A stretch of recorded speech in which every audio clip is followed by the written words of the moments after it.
Verset 6. Grands et petits mourront dans ce pays. On ne leur donnera point de sépulture. On ne les pleurera point. On ne les pleurera point. On ne se fera point d'incision. Et on ne se rasera pas pour eux. Incroyable ce détail culturel. Dans le peuple, parmi le peuple juif, ils avaient une pratique. Et c'est une pratique soulignée. On ne se fera point d'incision. Il y a un commandement de Dieu qui dit de ne pas se faire les incisions sur le corps. Aujourd'hui, il y a le tatouage. Et regardez comment ces pratiques païennes ont infiltré même le peuple de Dieu. Quand on dit ici, on ne se fera point d'incision, ça ne veut dire pas que faire les incisions pour un mort, c'est quelque chose de bien. Dieu est tout simplement en train de se rappeler leur culture animiste abominable qu'ils ont hérité, qu'ils ont pris des nations qu'ils imitaient. Regardez comment il y avait cette pratique de se faire les incisions pour un mort.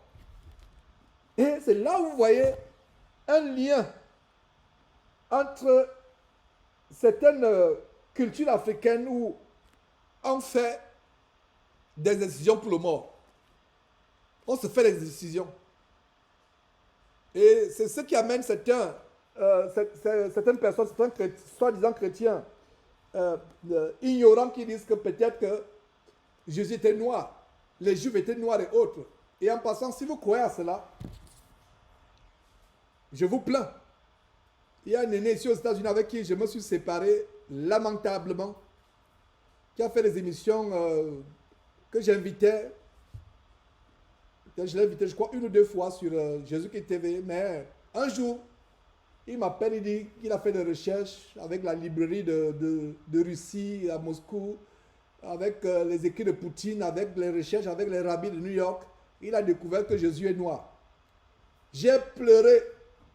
J'ai dit, oh, est-ce à ce point? Est-ce à ce point? On va prendre quelques versets à gauche, à droite pour démontrer que Jésus est noir.